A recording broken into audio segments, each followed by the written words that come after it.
मैंने इससे जो है 45 लाख लेने नहीं है, बल्कि मैंने इसको 45 लाख इसके देने हैं। और आज ये जो 45 लाख है, माल जो बेटियों पर खर्च होता है, असल माल वही होता है। आप देखें कि कभी हम अपनी बेटियों को या बहनों को ईद देने जाते हैं, अगर बीवी को ईद दी जाए तो वो कभी भी किसी को नहीं दिखाएगी, पड़ोसन वगैरह को नहीं दिखाएगी। वो बल्कि कहेगी कि तुमने मेरे ऊपर कौन सा एहसान किया है, ये तो सारे ही देते हैं। लेकिन अगर बहन को या बेटी को ईद दी जाए तो वो अपनी पड़ोसन को जाके दिखाती है और वो इस पर खुश होती है और उसकी खुशी की इंतहा होती है। वो तो अपने बाप के पुराने कपड़े भी संभाल के रखती है। आपने देखा होगा कि 2 2.5 साल की बेटी भी अपने बाप के टूटे हुए और पुराने जूते भी संभाल के लाती है और अपने बाप को पेश करती है और वो कहती है कि ये मेरे अब्बा जी के जो है जूते हैं। तो इस तरह वो अपनी मोहब्बत का इजहार करती है। एक मजमून मैंने पढ़ा और वो मजमून बड़ा ताज्जुब खेज था, बड़ा ताज्जुब अंगेज था कि एक शख्स का इंतकाल हुआ और उसकी किसी के साथ पार्टनरशिप थी, किसी के साथ कारोबार वो कर रहा था। तो जब वो शख्स मर गया तो मरने के बाद जो उसका पार्टनर था, जो उसका शरीक था कारोबार में, उसके साथ उसकी अच्छी दोस्ती भी थी। तो उसने जब नमाज जनाजा हुआ तो नमाज जनाजा होने के बाद उस शख्स ने ये दावा किया कि मैंने मरने वाले से, मैंने अपने दोस्त से 45 लाख रुपए लेना है। अब जब तक तुम 45 लाख नहीं दोगे मैं इसको दफन नहीं होने दूंगा, पहले यहाँ पैसे रखो फिर इसकी तदफीन होने दूंगा। उस शख्स ने इस बात का दावा किया।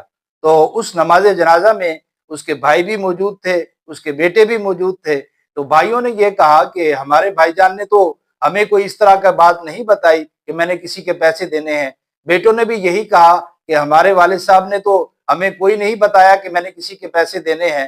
तो सभी ने जो है ये बात की, ऐसे तो नहीं हो सकता कोई शख्स मुंह उठाकर आए और हमें कहे कि मैंने पैसे लेने हैं तो हम उसको पैसे दे देंगे। ऐसे नहीं, पहले तहकीक होगी, तफ्तीश होगी, फिर उसके बाद इसका हल जो है वो सोचा जाएगा। तो इतने में किसी ने घर में जाकर जो है ये बात बताई। तो घर में उस मरने वाले की एक बेटी मौजूद थी। तो उसे ये सारा वाकया बताया गया कि तुम्हारे बाप को दफन नहीं होने दिया जा रहा। एक शख्स ने जो है वो 45 लाख का दावा किया है कि पहले पैसे रखो फिर मैं दफन होने दूंगा। तो वो बेटी ऐसी थी कि जो अमीर बाप की बेटी थी और उसका जो है वो अमीर घर में जो है ब्याह हुआ था। तो उसने अपना जो जेवर है वो उतारा और उस शख्स को दिया कि ये 10 या 15 लाख का होगा। तो उसको कहना कि चाचा ये जेवर रख लो, 10-15 लाख का है, बकिया पैसों का भी मैं जल्द जो है वो इंतजाम कर दूंगी और मैं ये तहकीक भी नहीं करूंगी कि तुमने मेरे बाप से ये पैसे लेने हैं या नहीं लेने। तो मैं जल्द जो है बकिया पैसे भी तुम्हें वापस कर दूंगी। तुम मेरी बाप की मैयत का तमाशा ना बनाओ और तुम लोगों के सामने तमाशा ना बनाओ, मेरे बाप को जो है दफन होने दिया जाए। तो जब ये जेवर उस शख्स के सामने पेश किया गया और उसे कहा गया कि ये उसकी बेटी का जेवर है जो उसने दिया है कि ये 10-15 लाख का होगा, बकिया मैं जल्द जो है वो लुटा दूंगी।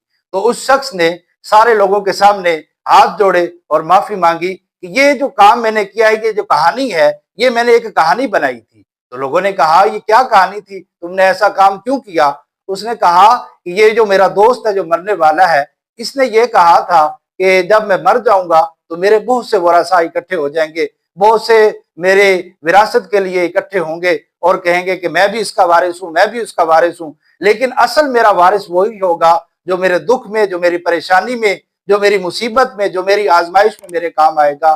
तो मैंने इससे जो है 45 लाख लेने नहीं है, बल्कि मैंने इसको 45 लाख इसके देने हैं। और आज ये जो 45 लाख है मैं इसकी बेटी को दूंगा, यही बेटी उसकी जो है असल मुस्तहिक है और यही असल उसकी हकदार है, जो अपने बाप की आजमाइश में, जो अपने बाप की मुसीबत में, जो अपने बाप की जो है दुख वाले मामले में जो है ये सामने आई और उसने ये काम किया।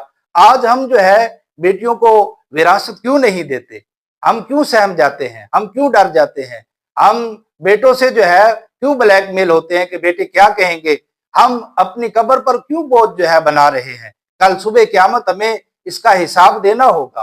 तो अपनी बेटियों को विरासत में पूरा पूरा जो है वो हिस्सा दो।